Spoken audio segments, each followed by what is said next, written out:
Hello, brothers and sisters. Babylon occupies a position of prominence in the book of Revelation. She is conspicuous in many of the principal prophecies of the Bible. She occupies an eminent place in history, and in the scriptures, she is pictured as an enemy of God, making slaves of God's people.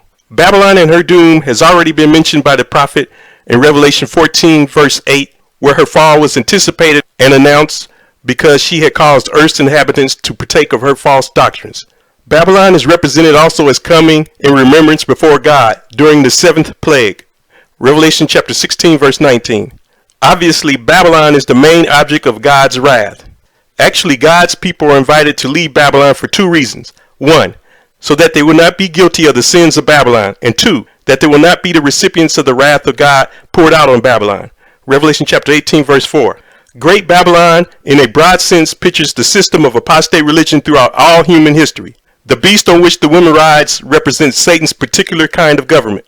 The seven heads symbolize the devil's seven universal attempts to control world affairs. The devil favors a unity of church and state. In his attempt to hinder God's work, he has always used some form of religion to control civil power. However, it will be seen that there is only one exception to this rule. That is, during the time referred to in Revelation 17, verse 8, when the beast is not. Revelation chapters 17 and 18 focus specifically on Babylon, which is first mentioned in the second angel's message of Revelation chapter 14. And another angel followed, saying, Babylon is fallen, that great city, because she made all nations drink of the wine of the wrath of her fornication. Revelation chapter 14, verse 8. In Revelation chapter 17 and 18, two symbols are used to represent Babylon: an immoral woman, chapter 17, and a dominating city, chapter 18. These symbols combine in the following verse, demonstrating that they represent the same power. And the woman whom you saw is that great city, which reigns over the kings of the earth. Revelation chapter 17, verse 18. The woman, a harlot, depicts Babylon's corruption and her ripeness for destruction. The city depicts Babylon's oppressive power. Both symbols portray a powerful religious organization. The book of Revelation features two women and two cities. This imagery is drawn from the Old Testament, where two women are used to represent the two literal cities of Babylon and Jerusalem. Come down and sit in the dust, O virgin daughter of Babylon.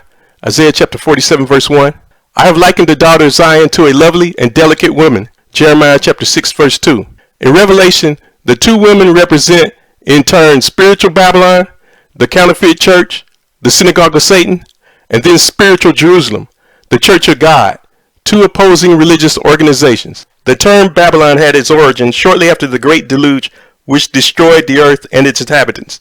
God made a covenant with man and promised never again to destroy the earth by water.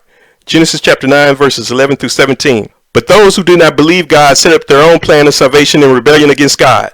The 10th and 11th chapters of Genesis reveal what followed. Turning to these chapters of national origins, we learned that the beginning of the kingdom of Nimrod, the grandson of Ham, was Babel, or Babylon, in the land of Shinar, where the then inhabitants of the earth, who were as yet of one language and one speech, had journeyed eastward to settle. The implication is that they came thither under the leadership of Nimrod, and that under him began that first great work of rebellion against God, which brought the confusion of tongues, and inaugurated the original of all the subsequent harlotries and abominations of mankind. Against the command and known intent of the Almighty, it was their undertaking to build a city and a tower whose top might reach unto heaven, and to make themselves a name that they might not be scattered abroad upon the face of the earth. This chapter contains explanations of a number of symbols which will prove helpful. Babylon is especially singled out for judgment. Therefore, it will be necessary to observe her character, her actions, and her end. The chapter divides naturally into two parts dealing with the women and the beast. Here is presented Satan's great masterpiece of deception, which from its beginning has been in opposition to God and his people. This false, confusing system of worship has deliberately rebelled against God and has been an integral part of the great controversy between Christ and Satan. We can expect a fuller development of the principles of Babylon in the immediate future just prior to the return of Christ. In the last great crisis, the powers of evil will form an unholy alliance with the political leaders of earth, giving themselves up to the short-lived joys of Babylon's cup of wine. Therefore, the message of God sent through Jeremiah to his people who were in ancient Babylon before her destruction is pertinent now. Babylon had been a golden cup in the Lord's hand that made all the earth drunken. The nations have drunken of her wine. Therefore the nations are mad. Flee out of the midst of Babylon, and deliver every man his soul, Be not cut off in her iniquity, for this is the time of the Lord's vengeance. He will render unto her a recompense. Jeremiah chapter 51 verse 7. And there came one of the 7 angels which had the 7 vials, and talked with me, saying unto me, Come hither, I will show unto thee the judgment of the great whore that sitteth upon many waters, with whom the kings of the earth have committed fornication, and the inhabitants of the earth have been made drunk with the wine of her fornication. So he carried me away in the spirit into the wilderness, and they saw a woman sit upon a scarlet-colored beast, full of names of blasphemy, having 7 heads and 10 horns. And the woman was arrayed in purple and scarlet color, and decked with gold and precious stones and pearls, having a golden cup in her hand full of abominations and filthiness of her fornication. And upon her forehead was a name written, Mystery, Babylon the Great, the mother of harlots and abominations of the earth.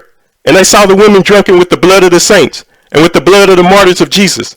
And when I saw her, I wondered with great admiration. Verses 1 through 6. Chapter 17, verses 1 and 2. The judgment of the harlot of Babylon. Chapters 17, 18, and part of 19 deal with the judgment of Babylon the Great. In Revelation chapter 17, verses 1 through 6, the crimes for which God executes judgment upon the harlot, the Roman Papal system, are enumerated. In chapter 17, verses 7 through 18, her punishment and the means by which it will come to pass is pronounced. In chapter 17, John is shown something by one of the angels of the plagues. The scene is in the wilderness.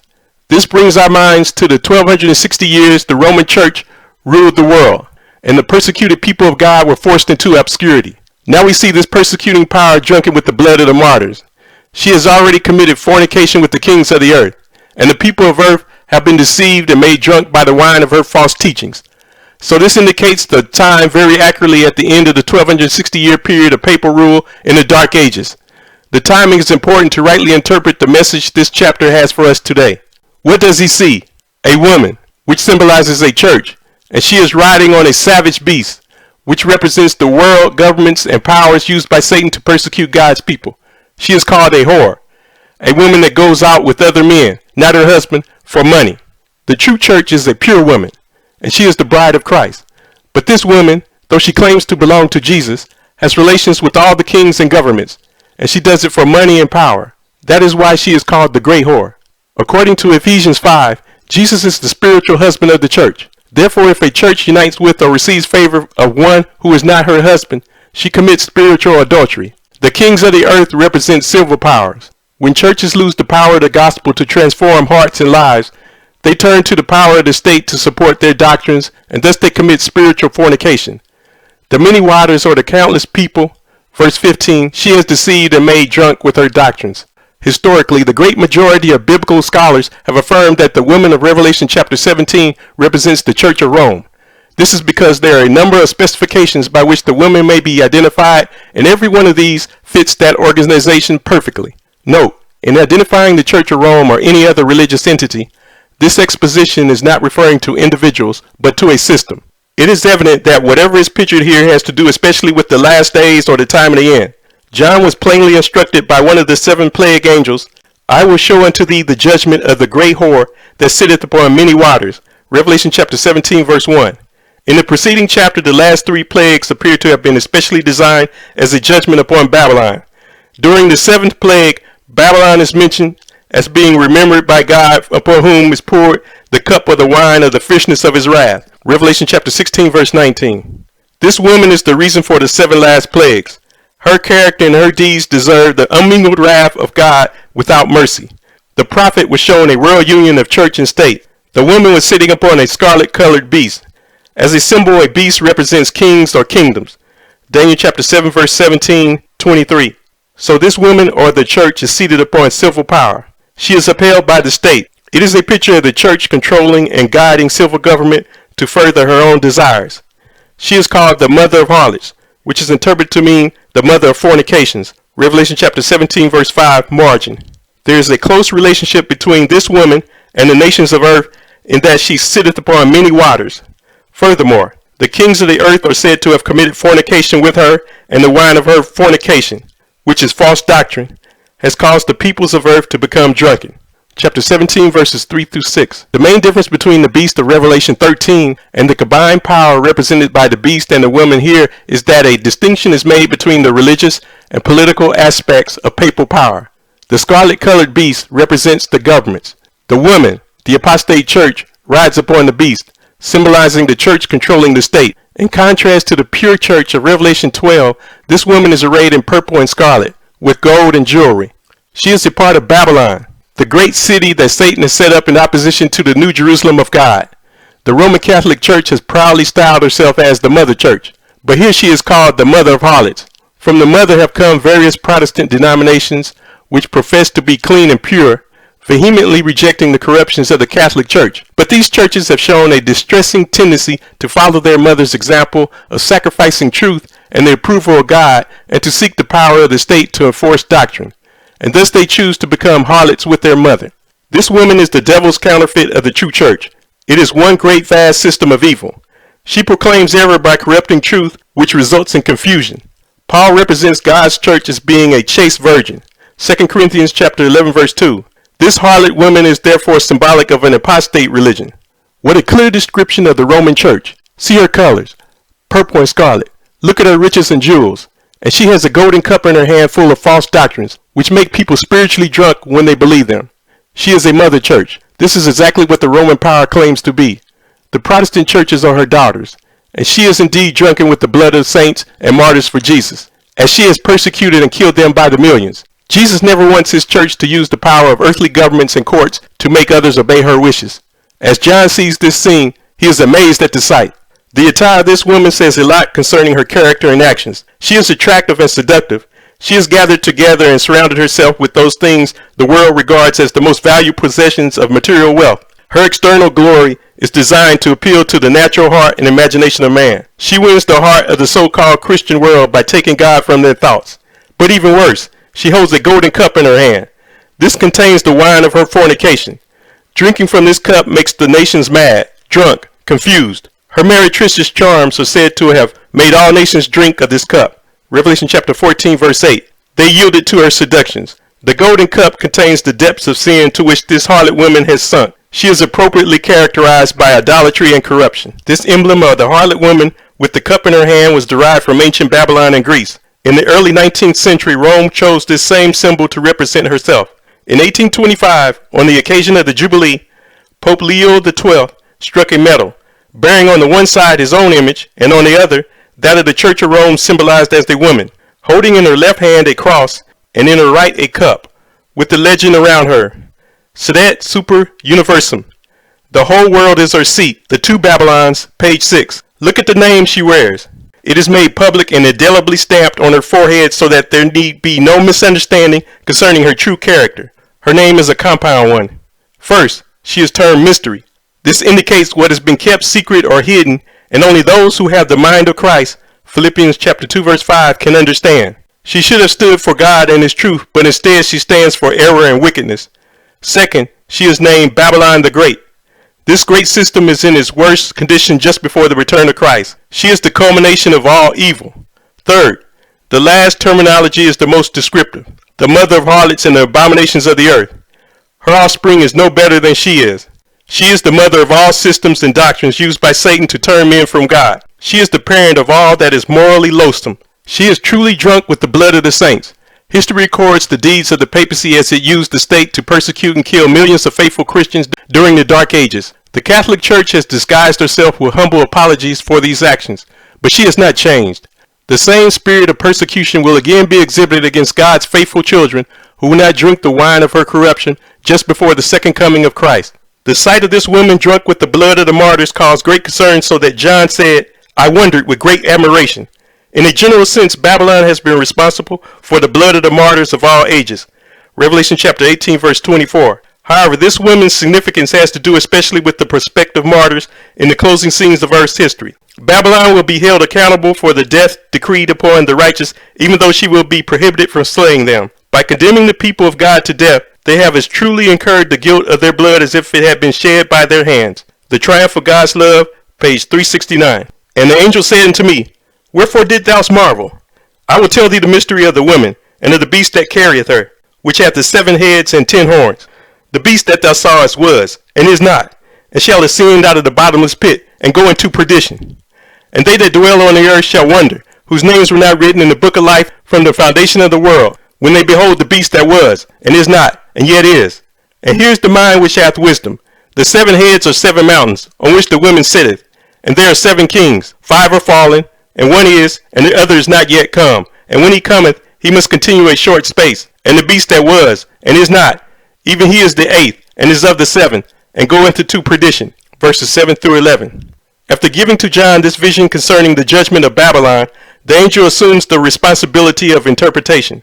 The history of the scarlet-colored beast is related in symbolic language. The angel promises to reveal 4 things: the mystery of the woman, the beast, the 7 heads, and the 10 horns. It must be remembered that what John is shown here has to do with the time of the end, just prior to Christ's second advent. Under the guise of toleration, Satan is working to deceive through his trinity of error: the dragon, paganism, the beast, Catholicism, and the false prophet, apostate Protestantism. Read Revelation chapter 16, verses 13 through 16. In the last days, the papacy is still alive and prospering. However, there is one difference between Catholicism of the Dark Ages and that of our day. In 1798, the church lost her power to persecute, and the deadly wound inflicted against the beast has not yet been healed. What were the circumstances which brought about this loss of power? During the papal supremacy, 538 to 1798, the church and state were united. Whenever this is the case, the church dictates and the state enforces the will of the church. By 1797, the French government was developing plans to end the papal power. One of the first measures of the new government, the Directory, was to dispatch an order to Joseph Bonaparte at Rome to promote, by all the means of his power, the approaching revolution in the papal states, and above all things, to take care that, at the Pope's death, he was ill, 1797, no successor should be elected to the chair of St. Peter. Archibald Allison, History of Europe, Volume 1, Chapter 26, New York, Harper, 1852, pages 543-544. The object of the French Directory was the destruction of the pontifical government. As the irreconcilable enemy of the Republic, the aged Pope, Pius VI, was summoned to surrender the temporal government. On his refusal, he was dragged from the altar. His rings were torn from his fingers. And finally, after declaring the temporal power abolished, the victors carried the Pope prisoner into Tuscany, whence he never returned. 1798. The Papal States, converted into the Roman Republic, were declared to be in perpetual alliance with Rome, but the French general was the real master at Rome. The territorial possessions of the clergy and monks were declared national property, and their former owners cast into prison. The papacy was extinct. Not a vestige of its existence remained, and among all the Roman Catholic powers not a finger was stirred in its defense. The Eternal City had no longer prince or pontiff.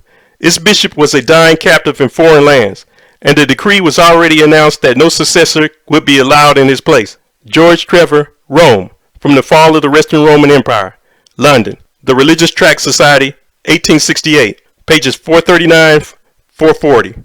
Quoted in SDA Bible Commentary Sourcebook, Volume 9, page 701. By the year 1800, Napoleon weakened and permitted another pope to be elected. However, he no longer controlled the state. The power to persecute was gone. About this same time, ideas of religious freedom and the separation of church and state were gaining ground. In 1776, these ideas were incorporated into the American Constitution.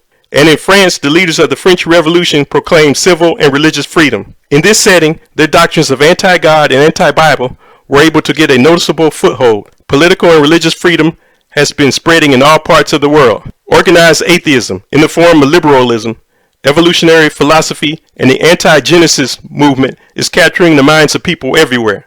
So for nearly 2 centuries, the promotion of democracy and freedom of conscience has made no provision for healing the deadly wound. The beast has been wounded. It is no longer active. Therefore, the beast since 1798 has been in the is not status, and the deadly wound will not be healed without the restoration of the power to persecute. The 7 heads and the 7 kings represent the same thing as the scarlet beast and the many waters. Mountains are sometimes used to symbolize governments or kingdoms. The 30th Psalm, verse 7, Jeremiah chapter 51, verses 24 and 25, Daniel chapter 2, verse 35, 44 and 45. Several Bible versions make it clear that the 7 heads, the 7 mountains, and the 7 kings are all identical. Revised Standard, New American Standard Bible, the New American Bible, etc. Chapter 17, verses 7 through 11. The beast has 7 heads and 10 horns. The 7 heads are said to be 7 mountains on which the woman sitteth. Verse 9. And 7 kings. Verse 10. These heads are the same as the ones on the dragon of Revelation 12 and the beast of Revelation 13. They represent the great world empires which Satan uses to persecute God's people. 5 of these powers which have been noted in the books of Daniel and Revelation are fallen: Babylon, Medo-Persia, Greece, pagan Rome, and papal Rome. One is, this represents atheism, which arose as a power after 1798 as manifested in the French Revolution and Communist Russia, and was still in power at the time the investigative judgment began in 1844. One is not yet come. After the fall of the Soviet Union, the United States was the world's dominant superpower. And the beast that was, and is not, even he is the 8th, and is of the 7th, and goeth into perdition. Protestant America will lead the governments of the world to unite in support of papal Rome. At the end of time, the power of papal Rome is greater than ever. Her deadly wound is healed, and she again strongly persecutes God's people as in former years. The revived Roman Catholic Church unites with apostate Protestants and Spiritists to form a religious political entity that is supported by the governments of the world. But the power of the papacy will be eternally destroyed at the second coming of Jesus Christ. The historic center of Rome was built on 7 hills and has been known since ancient times as the city of 7 hills. The phrase 7 mountains on which the woman sitteth also serves to link the woman with the city of Rome, establishing her once again as the Roman Catholic Church. This chapter has to do with the end time. It is from this point which the angel gives his interpretation. So at the beginning of the end time in 1798, 5 are fallen. The head which is reigning, Godspeed, is head number 6. The writer of the Triumph of God's Love calls this new approach, which the devil is effectively using, a new manifestation of satanic power. The Triumph of God's Love, page 159. A day of great intellectual darkness has been shown to be favorable to the success of the papacy. It will yet be demonstrated that a day of great intellectual light is equally favorable for its success. In past ages, when men were without God's word and without the knowledge of the truth, their eyes were blindfolded, and thousands were ensnared, not seeing the net spread for their feet. In this generation there are many whose eyes become dazzled by the glare of human speculations, science falsely so called. They discern not the net, and walk into it as readily as if blindfolded. God designed that man's intellectual powers should be held as a gift from his maker, and should be employed in the service of truth and righteousness. But when pride and ambition are cherished, and men exalt their own theories above the word of God, then intelligence can accomplish greater harm than ignorance. Thus the false science of the present day, which undermines faith in the Bible, will prove as successful in preparing the way for the acceptance of the papacy with its pleasing forms, as did the withholding of knowledge and opening the way for its aggrandizement in the dark ages. The Triumph of God's Love, page 337. We are living in the time of the 7th head. Protestant America, or apostate Protestantism, is head number 7. Evidently there will be a revival of the beast which was and is not. For John was told the time would come when he would ascend out of the bottomless pit. Revelation chapter 17 verse 8. This would be a union of church and state, and if it had persecuting power, the power which revives the papacy could well be the 7th head. In order to understand fully how this could transpire, take another look at the lamb-like beast with 2 horns mentioned in Revelation chapter 13 verses 11 through 18. America was that lamb-like power. For more than 200 years, the lamb-like characteristics have continued. However, when the time comes that America speaks as a dragon, she will be instrumental in causing the whole world to worship the first beast. In causing the first beast to live, America will bring back the beast of intolerance or persecution. So the dragon phase of the 2-horned beast would then become the 7th head. She would then be in opposition to God and his people and would lead out in causing the whole world to follow in her footsteps. In this setting, the revived papacy, Revelation chapter 13 verses 14 and 15, is called the 8th. Revelation chapter 17 verse 11. But the prophet recognized the 8th as one of the 7. He was destined for perdition, annihilation, complete destruction. And the 10 horns which thou sawest are 10 kings, which have received no kingdom as yet, but receive power as kings 1 hour with the beast. These have one mind, and shall give their power and strength unto the beast. These shall make war with the Lamb, and the Lamb shall overcome them. For he is Lord of lords and King of kings, and they that are with him are called and chosen and faithful. And he saith unto me, the waters which thou sawest, where the horse sitteth, are peoples and multitudes and nations and tongues. And the 10 horns which thou sawest upon the beast, these shall hate the whore, and shall make her desolate and naked, and shall eat her flesh, and burn her with fire. For God hath put in their hearts to fulfill his will, and to agree, and give their kingdom unto the beast, until the words of God shall be fulfilled. And the woman which thou sawest is that great city, which reigneth over the kings of the earth. Verses 12 through 18. The fulfillment of these verses is yet future. It is clear that the 10 kings have not yet received a kingdom.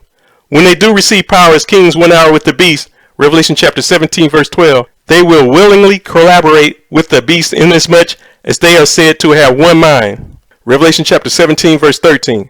This is a picture showing that the ultimate goal of ecumenicalism will finally become a reality for 1 hour or a comparatively short period of time. It is quite evident that the world of today, which is often referred to as Christian, will be the center of many of the last day decisions and actions. Before the end of earthly time, laws will be enacted that will, in effect, attempt to control the conscience of man. However, this will be done under the guise of achieving peace. In doing this, lawmakers will be following in the footsteps of the great power of the Dark Ages. Babylon forces all nations to drink of the wine of the wrath of her fornication. This will be a last great attempt to bring about a confederacy. The closing hours of time, when the whole world unites against God's people, are pictured in these last verses of this chapter. The prophet Isaiah also foretold this same worldwide uniting of the nations in the last days of earth. Read Isaiah chapter 8 verses 9 through 15. The term confederacy used by Isaiah is similar to the 10 kings having one mind mentioned by the prophet John. These passages are parallel to those in Revelation chapter 16 verses 13 and 14, where the 3 unclean spirits are represented as gathering all nations to earth's final battle of Armageddon. The 10 horns are the nations of Europe and all the nations of earth that they rally under the banner of Rome. Daniel chapter 7 verses 7 and 24. Revelation chapter 16 verse 14. They are also called the waters, where the whore sitteth, verse 15, and they that dwell on the earth, whose names were not written in the book of life. See Revelation chapter 13 verse 8. These nations give the end-time church-state alliance, which is Babylon the Great, all of their strength to make war against Jesus, the Lamb, and his people who keep God's commandments and have the faith of Jesus. The nations of the world will support Babylon's Sunday law and disregard God's holy seventh-day Sabbath of creation and the 10 commandments. They will enforce her decree, and those who disobey will not be allowed to buy or sell. Ultimately, they support legislation calling for the death of God's people. Revelation chapter 12 verse 17, chapter 13 verses 11 through 18, chapter 14 verse 12. However, when Jesus delivers his faithful followers, Revelation chapter 19 verses 11 through 20, the multitudes who have supported the great whore finally realize that they have been deceived and that they are eternally lost. Enraged, they will turn upon their religious leaders. Verse 16. Thus, by God's will, the punishment of the harlot of Babylon is carried out in part by her own allies. Here is another clear clue as to what power this is. There is only one city that claims to reign over the kings of the earth, and that is the Roman Vatican. Also, a woman in prophecy is a church or religious power. No other church claims the right to reign over the kings of the earth. And Rome was the city that ruled over the kingdoms of the world in the days of the Apostle John. Look especially at verses 14, 16, 17. God predicts victory. He can do this because he is Lord of lords and King of kings. Furthermore, even those who have united with the beast will reverse their stand and will help to overthrow this great false system. As the confederated nations strip Babylon of her power and participate in her destruction, they are executing the will of God. Once again, the wrath of man will be made to praise God. The 76th Psalm, verse 10. In summary, literal Babylon was the great city of ancient times. From the days of Babel, the city of Babylon has been representative of organized opposition to the purposes of God on earth. Genesis chapter 11 verses 4 through 6, Revelation chapter 14 verse 8. A city is a highly organized and integrated association of human beings. Hence how appropriate is Babylon the Great as a prophetic symbol for the organized, universal, apostate religious organization. Although in one sense, Mystery Babylon may be considered as representative of apostate religious systems throughout history, Babylon the Great in the book of Revelation also designates the united apostate religions at the close of time. See Revelation chapter 14 verse 8, chapter 16 verses 13 through 14, chapter 18 verse 24. In Revelation chapter 17 verse 18, mystical Babylon is called the Great City. Confer Revelation chapter 16 verse 19, chapter 18 verse 18. Babylon is referred to as great in view of the fact that this chapter deals most particularly with Satan's great final effort to secure the allegiance of the human race through religion. Babylon the Great is the name by which inspiration refers to the great threefold religious union of the papacy, apostate Protestantism, and Spiritism. See Revelation chapter 16 verse 13, 18, and 19. Confer Revelation chapter 14 verse 8, chapter 18 verse 2, Daniel chapter 4 verse 30, Zechariah chapter 10 verses 2 and 3, chapter 11 verses 3 through 9. What is the significance of the message of this chapter for those who in the last days are said to be with Christ? Revelation chapter 17 verse 14, and referred to as called and chosen and faithful. At a time when the whole world is represented as united against God and his people and forming a confederacy, Isaiah chapter 8 verses 9 through 15, enacting laws controlling the conscience, God's people are to remember that the Lamb shall overcome them. Our victory is dependent upon the almighty power of the Lord Jesus Christ. Upon him we can rely with perfect safety. In that fearful time, the righteous must live in the sight of a holy God without an intercessor. The restraint which has been upon the wicked is removed, and Satan has entire control of the violently impenitent. God's long suffering has ended. The world has rejected his mercy, despised his love, and trampled upon his law. The wicked have passed the boundary of their probation. The Spirit of God, persistently resisted, has been at last withdrawn. Unsheltered by divine grace, they have no protection from the wicked one. Satan will then plunge the inhabitants of the earth into one great final trouble. As the angels of God cease to hold in check the fierce winds of human passion, all the elements of strife will be let loose. Their forces now ready, and only waiting the divine permission to spread desolation everywhere. The Triumph of God's Love, pages 361-362. God has made provision whereby we can be protected from the deceptions which lie ahead. Remember God. Remember his power. Allow Christ to occupy the throne of your life. Thanks be to God, which giveth us the victory through our Lord Jesus Christ. 1 Corinthians chapter 15, verse 57.